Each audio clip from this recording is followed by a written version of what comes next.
मुझे लंबे टाइम से ऐसे कमेंट आ रहे थे कि अनु तुम झुर्रियों के लिए अलग रेमेडी बनाती हो, झाइयों के लिए अलग बनाती हो, गोरेपन के लिए अलग, ओपन पोर्स के लिए अलग, दाग धब्बों के लिए अलग और टैनिंग के लिए अलग। हम ऐसे पर्सन हैं जिनके चेहरे पे ये सारी प्रॉब्लम्स है। हम क्या करें, हम कितनी रेमेडीज लगाएं, हम कितनी क्रीम से अप्लाई करें।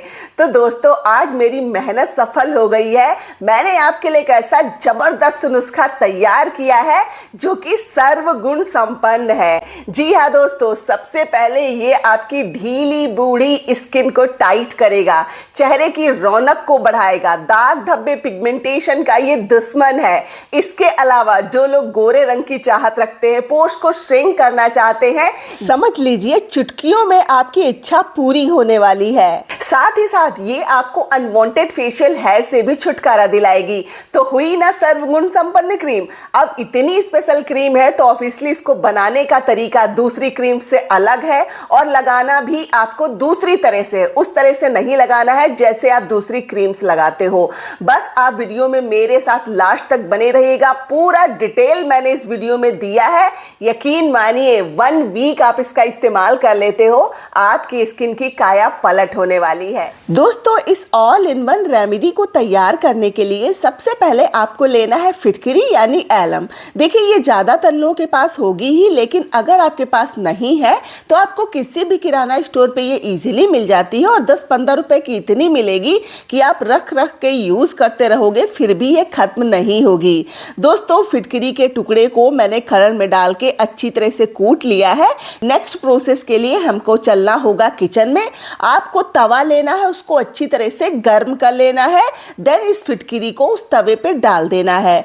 याद रखिएगा तवा आपका लोहे वाला होगा तो बहुत अच्छा है। धीरे धीरे आप नोटिस करोगे फिटकरी में बबल उठने लगेंगे और ये पानी की तरह बहने लगेगी।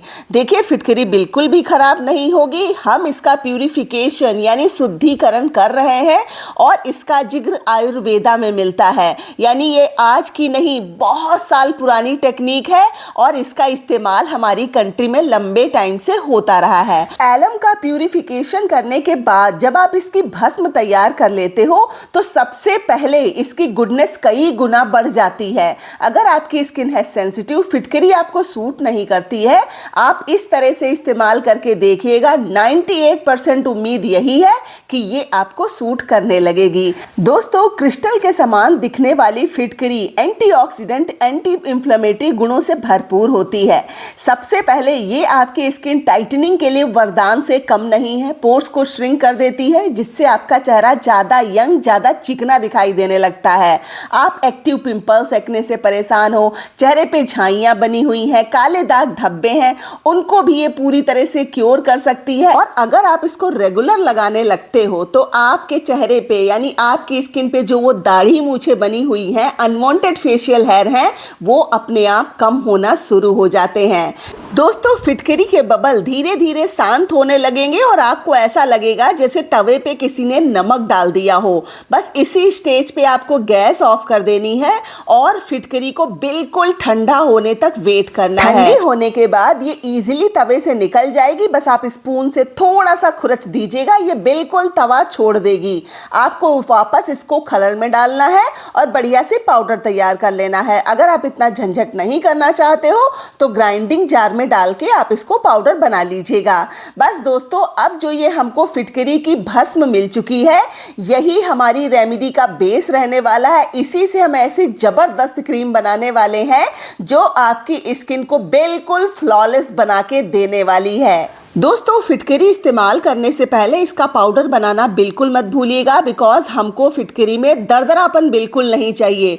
अगर इसमें दरदरापन ज़्यादा होगा तो ये स्किन को डैमेज कर सकती है। तो मैंने इसको छन्नी की हेल्प से अच्छी तरह से छान लिया है और छन्नी के ऊपर जो ये फिटकरी के पार्ट्स रह गए हैं इनको वापस खरड़ में डाल के पाउडर बनाइए और फिर से इसको छान के आपको एक एयर टाइट कंटेनर में स्टोर करके रखना है, लंबे टाइम तक ये खराब नहीं होगी, यानी एक बार बस इतनी मेहनत कर लीजिएगा। अब आपको एक साफ स्टील की या फिर कांच की प्लेट लेनी है। फाइबर या प्लास्टिक की प्लेट बिल्कुल मत लीजिएगा, आप बड़ी थाली का भी इस्तेमाल कर सकते हो। देन आपको थोड़ा थोड़ा करके तकरीबन 2 चम्मच फिटकरी इस प्लेट पे ले लेनी है। दोस्तों, फिटकरी में हजारों गुण हैं, लेकिन इसकी एक छोटी सी कमी भी है, ये आपकी स्किन को कर देती है ड्राई। इसीलिए अगर आपकी स्किन ड्राई है तो बहुत से लोग फिटकरी का इस्तेमाल स्किन पे करने से मना करते हैं, लेकिन अगर आप मेरे बताए गए तरीके से इसको लगाओगे, मैं आपको गारंटी के साथ कह सकती हूँ किसी भी तरह की ड्राइनेस नहीं आएगी।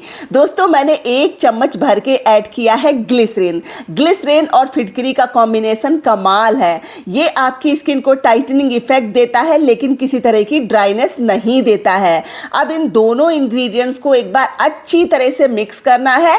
देखिए, जब आप मिक्स करते हो आपको स्पून की हेल्प से अच्छी तरह से इसको घुमाना है, और याद रखिएगा स्पून से आपको थोड़ा सा नीचे की तरफ प्रेस करते जाना है, ताकि फिटकरी में जो हल्की सी दरदराहट रह गई है वो भी पूरी तरह से खत्म हो जाए। थोड़ा थोड़ा करके मैंने तकरीबन 1 से 1.5 चम्मच ग्लिसरीन का इस्तेमाल किया था। नेक्स्ट मैं इसमें एक ऐसा इंग्रेडिएंट लेने वाली हूं जिसको साइंस ने नेचुरल बोटॉक्स का दर्जा दिया है, यानी ये आपकी ढीली बूढ़ी स्किन को टाइट तो करता है, गजब का हाइड्रेशन देता है। इसके अलावा अगर आपके चेहरे पे बहुत ज़्यादा डलनेस है, स्किन अपनी रौनक खो चुकी है, ये अकेला ऑयल आपको इन सारी प्रॉब्लम से छुटकारा दिला सकता है। जी हाँ दोस्तों, मैंने तकरीबन 1 चम्मच के आसपास लिया है कैस्टर ऑयल, यानी अरंडी का तेल। देखिए, अगर आपके पास ये नहीं है तो आप विटामिन ई रिच कोई ऑयल ले सकते हो। आप बादाम का तेल ले लीजिएगा, जैतून का तेल ले लीजिएगा, और अगर आपको सूट करता है तो आप नारियल का तेल भी ले सकते हो। फिर से मैंने सारे इंग्रेडिएंट्स को अच्छी तरह से मिक्स किया है। अब मैं इसमें ऐड कर रही हूँ तकरीबन 1 चम्मच के आसपास हनी, यानी शहद। देखिए, हनी क्या करेगा, इसमें एंटी एजिंग गुण तो होते ही हैं, साथ ही एंटी बैक्टीरियल भी होता है। अगर आपके चेहरे पे एक्टिव पिंपल्स, एक्ने हैं या फिर किसी तरह का इन्फेक्शन है, उसको पूरी तरह से खत्म कर देता है। हनी नेचुरल ह्यूमेक्टेंट भी है, यानी ये आपकी स्किन में नमी को लॉक कर देगा, जिससे आपके चेहरे पे ना तो ड्राइनेस आएगी, ना डलनेस आएगी, और ना ही रूखापन दिखाई देगा। जो लोग काली रंगत से परेशान हैं उनको भी बहुत ही बेहतरीन रिजल्ट मिलने वाले हैं। स्किन 2 से 3 टोन तक लाइटन होगी। अगेन आपको सारे इंग्रेडिएंट्स को अच्छी तरह से मिक्स करना है। यहाँ पे आप देखोगे हमारी जो क्रीम बन रही है इसकी रंगत थोड़ी सी चेंज हो जाएगी। बस इसी स्टेज पे आपको ऐड करना है तकरीबन 2 से 3 चम्मच एलोवेरा जेल। देखिए, मैंने थोड़ा थोड़ा करके ऐड किया था। एलोवेरा जेल ऐड करने के बाद क्रीम का टेक्सचर काफ़ी रनी हो जाएगा। देखिए, आपको घबराने की ज़रूरत नहीं है। जब आप एलोवेरा जेल इसमें ऐड करते हो, सबसे पहले एलोवेरा जेल आपकी स्किन को कूलिंग इफेक्ट दे देता है। अगर आपकी स्किन पे सन डैमेज की वजह से कालापन आ गया है, रेडनेस आ गई है, स्किन झुलस गई है, इन सारी प्रॉब्लम से आपको छुटकारा मिलेगा। इसके अलावा एलोवेरा जेल आपके चेहरे की रौनक को कई गुना बढ़ा देगा। अगेन सारे इंग्रेडिएंट्स को अच्छी तरह से मिक्स करने के बाद फाइनली आपको कुछ इस टेक्सचर की क्रीम मिलेगी। आप इसका कलर देखिए, टेक्सचर देखिए, यहाँ तक कि आप इसको फिंगर से टच करके देखोगे इसमें किसी भी तरह की कोई दरदराहट नहीं है। ये एकदम स्मूथ टेक्सचर की क्रीम बनके तैयार हो गई है। अब आपको एक एयर टाइट कंटेनर लेना है और उसमें इस क्रीम को स्टोर करके फ्रिज में रखना है। ये 15 से 20 दिन भी खराब नहीं होगी। बस आपको करना क्या है, इसको इस्तेमाल करने का सही तरीका जान लेना है। दोस्तों, इस क्रीम का इस्तेमाल आप दिन, दोपहर, रात कभी भी कर सकते हो, लेकिन याद रखिएगा इसको लगा के धूप में नहीं जाना है। अगर आपको दिन में धूप में निकलना पड़ता है तो प्लीज़ इसको शाम के बाद या रात में सोने से पहले लगाएं। चेहरे को पहले अच्छी तरह से क्लीन कर लीजिएगा। देन क्रीम की एक मोटी सी लेयर आपको अपने पूरे चेहरे और नेक पे भी लगानी है। आँखों के आसपास इसका एप्लीकेशन मत करिएगा। हमने इसमें फिटकरी का इस्तेमाल किया है। अगर आँखों के अंदर चली गई फिर आपको प्रॉब्लम होगी और मुझे आप गालियाँ दोगे। तो इस बात का आपको ध्यान रखना है। दोस्तों इसको लगाने के बाद कोई रगड़ा रगड़ी नहीं, कुछ भी नहीं, सिर्फ 30 से 35 सेकंड के लिए बहुत ही हल्के हाथों से मसाज देना है। देन इस क्रीम को मात्र 10 मिनट के लिए लगा के रखना है। जी हाँ, सिर्फ 10 मिनट, उससे ज्यादा बिल्कुल भी नहीं। देन आपको नॉर्मल पानी की हेल्प से फेस वॉश कर लेना है। दोस्तों जिन लोगों को शिकायत होती है कि फिटकरी के इस्तेमाल के बाद स्किन बहुत ज़्यादा ड्राई हो जाती है, आप ये क्रीम लगा के देखिएगा। ड्राइनेस तो दूर, इतना अच्छा मॉइस्चराइजेशन मिलेगा कि आपको अलग से मॉइस्चराइज़र लगाने की भी ज़रूरत नहीं पड़ेगी। दोस्तों ये इतना शक्तिशाली नुस्खा है, आपकी स्किन पे काम ना करें ये हो ही नहीं सकता। लेकिन बस आपसे इतनी रिक्वेस्ट है, अगर आपकी स्किन है सेंसिटिव तो क्रीम का एप्लीकेशन करने से पहले आपको पैच टेस्ट जरूर लेना है। मैं अनु मिलूंगी आपसे नेक्स्ट वीडियो में। अपना ढेर सारा ख्याल रखिएगा। Thanks for watching, bye bye.